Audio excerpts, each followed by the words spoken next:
Hello everybody, welcome back to my channel. My name is Jenny and I'm here today to start my October reading wrap-up. So it is the 11th day of October today and I finished 2 books so far, so I'm going to wrap them up for you now. The first one I finished was All Signs Point to Paris by Natasha Sizlo, and this was my nonfiction read for the month and my audiobook for the month. So I picked this one because I wanted something that was a bit lighter. I wanted memoirs, for me, a really easy bet in terms of a light, well, not necessarily lighter, but just something that has a bit more of a conversational tone than, full-on nonfiction when you're learning about a subject. So this memoir covers Natasha's evolution from being in kind of the darkest part of her life to moving through and finding herself and finding her direction again, finding her confidence. And it's all initiated by a friend getting her an astrology reading. And so she follows the directions of this astrologist, even though doesn't really believe in astrology, towards finding a soulmate, which does not exactly turn out as she plans it. She also has a kind of wide following on social media, and she talks about, the death of her father, which was done in a very poignant way. It's interesting because I've read quite a few memoirs about the death of fathers on women, and it's interesting to compare and contrast them and see the way people talk about this really, impactful and hard time in their lives. So I felt like this was like listening to a girlfriend tell you a story. Natasha reads the book herself, and at times I felt that it definitely was coming from a point of privilege, and she definitely has had struggles in her life, but she was still living in LA and living a rather glamorous life despite her financial troubles and her personal troubles. So it was very interesting to see the contrast in that, but I thought she was quite genuine in sharing her story.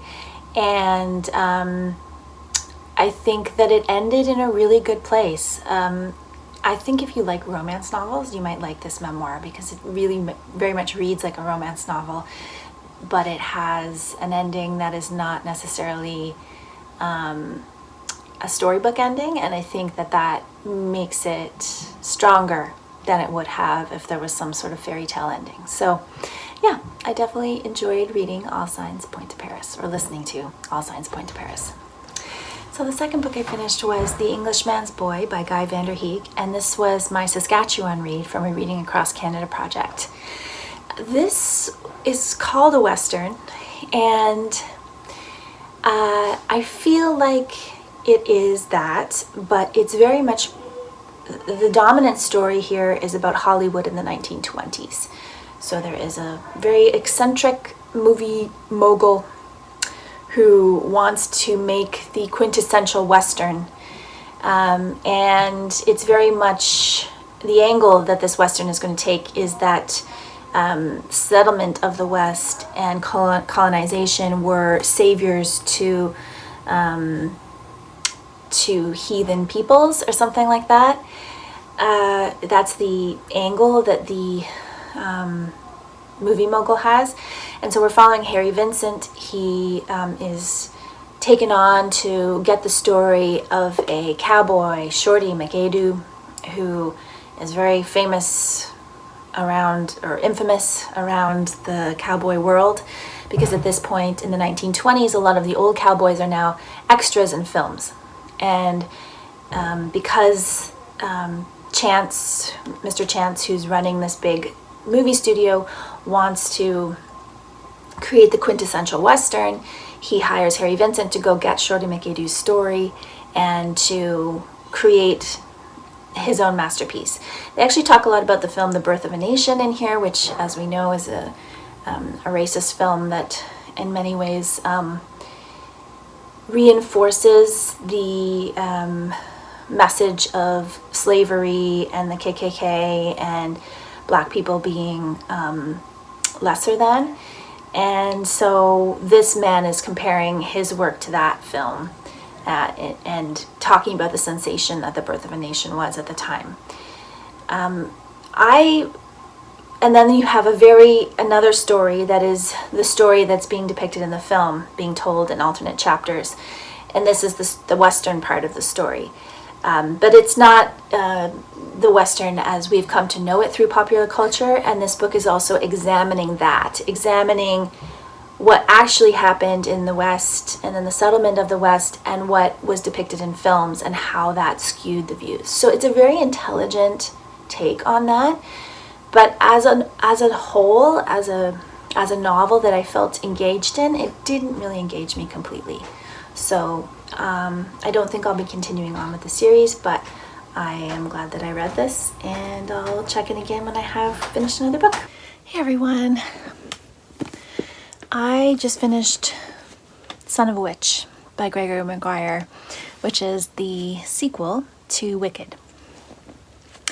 And I enjoyed this. I found that it did drag a little bit in the middle, in one particular portion of Lear's life. But overall, I was really happy with the ending, and I thought that the story was really fun and sweet. And there's also this undertone to these books that I really enjoy. So the undertone of this kind of seedy, underground, like back behind closed doors aspect of Oz, which is just, to me, a very entertaining thing to read about, to think about, because we see these versions of Oz that are so squeaky clean and precious and kind of fantastical in their lightness. And then these books bring this kind of undertone to it that I just find really enjoyable. We're following Lear and his quest to, it's basically a coming of age story, really. He starts out the story as probably a 14-year-old boy and ends up in his mid to late 20s, having gone through a lot of different experiences to try to educate himself. I found that part very interesting when he referred to his lack of education, and he kind of went through life experiences and put himself through certain situations in order to compensate for that.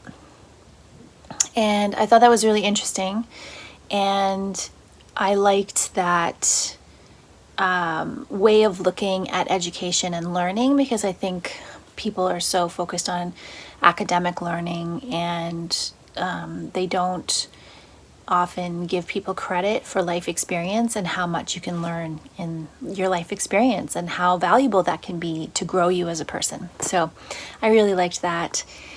And yeah, like I said, I really enjoyed the ending as well. And I can't say that about all the books I read, you know. I think endings are often kind of lackluster or disappointing, but this one I felt had a really uplifting feeling to it.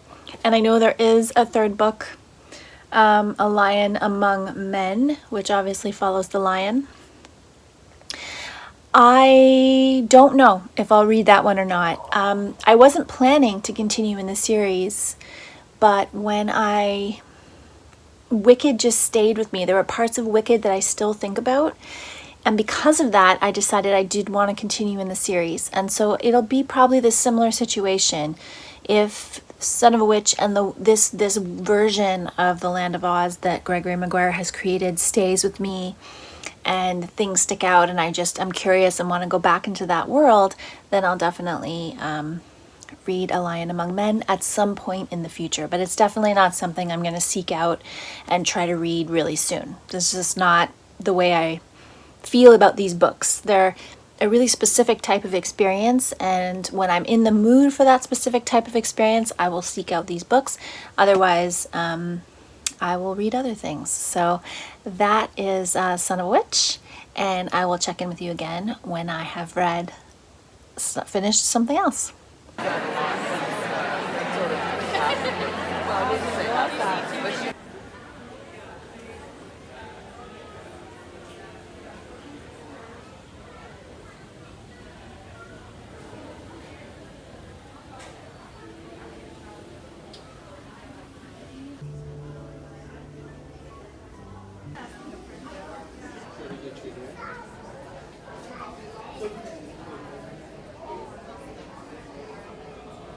Hello everyone. Okay, so we are actually into the first few days of November, but I did finish Interview with the Vampire by Anne Rice, and I am going to include it as an October read. I did not read as much in October as I was hoping to.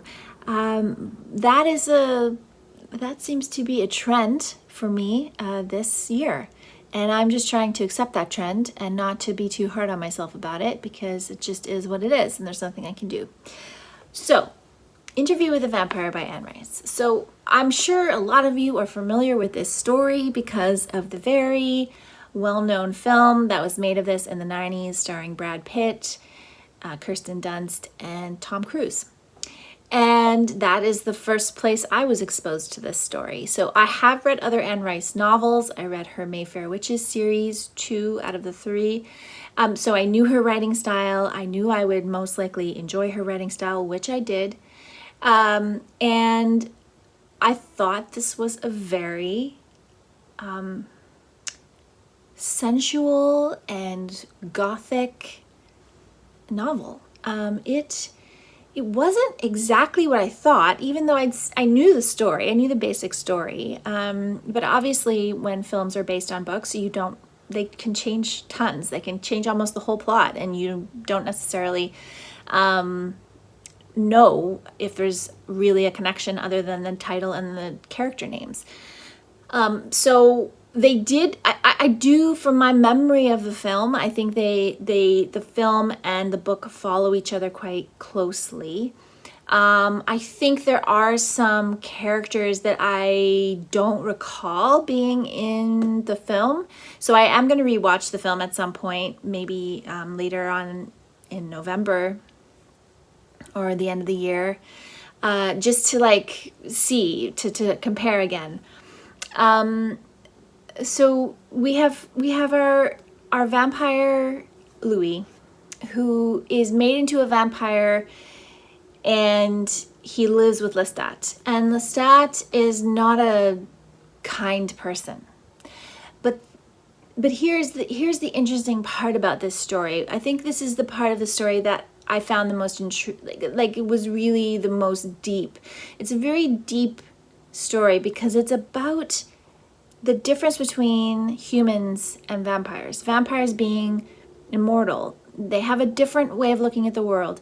And for Louis, his way of being is completely tied to who he was as a human. He's unable as a vampire to let go of certain aspects of being human.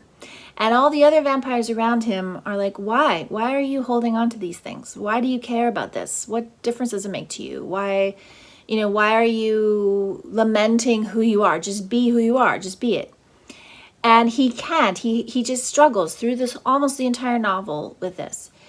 And I don't want to spoil anything, even though I don't know if you can spoil it when it's already a movie, but eventually he gets to a different point in this journey, and you see how that connection to his humanity was really the best part of him. And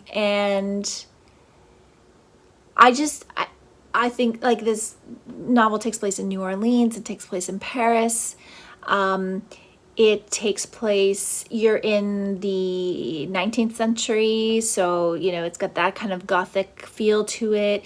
Anne Rice writes very lusciously and, describing garments, describing rooms, describing vegetation and flowers.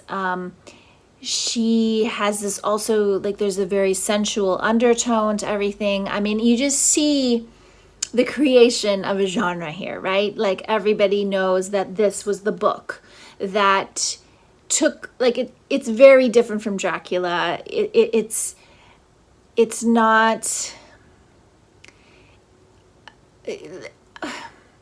I love seeing the progression from Dracula to Interview with the Vampire, and seeing what Anne Rice did with vampires and how she took them as an idea, as a creature, and gave them this this sensuality undertone that took them from being a monster to took them from being these creatures that we are very fascinated by and enraptured by. And so I think that seeing that in the book, reading that in the book was very, very impactful to me.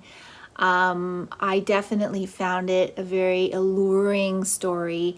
I don't think it moves, it kind of meanders. I don't think there's there's big plot too. There's like fires and deaths and, you know, travel and these types of things. But it's really a thinking, feeling novel. There's a lot of despair, there's a lot of tension, there's a lot of longing, and things like that. So it's a really, it awakens senses, I would say, this novel. So I enjoyed it. I don't think I will read all of the Vampire Chronicles. I can't say for sure if I would continue on necessarily with it. If I am in the mood for something vampire-y, I definitely would go to these books. I'm not sure if the new modern vampire style novels are really up my street, if they're really like the type of story that I'm looking for. I feel like I know what Anne Rice can do, and so I feel like if I am looking for this style of novel, I will go back to her for it and not necessarily go into some other writer's interpretation of vampires. But if you've read vampire novels that you think are as good as this or better, or for whatever reason, please let me know in the comments, because I am curious to, you know, have some modern day vampire novels compared to this if you've read both, and like tell me the differences and why you think it would be worth reading a newer interpretation. Yeah, so it was my fun creepy read of October 2023, and I am very glad that I read it. And that is the end of my reading for October 2023. Not my most successful reading month, but I mean, the books I read I enjoyed. It's just that I didn't get a lot of books read. And yeah, that's all I have to say for today. So I'm going to wrap this up here. Thank you so much for watching, and I'll be back again soon with another video.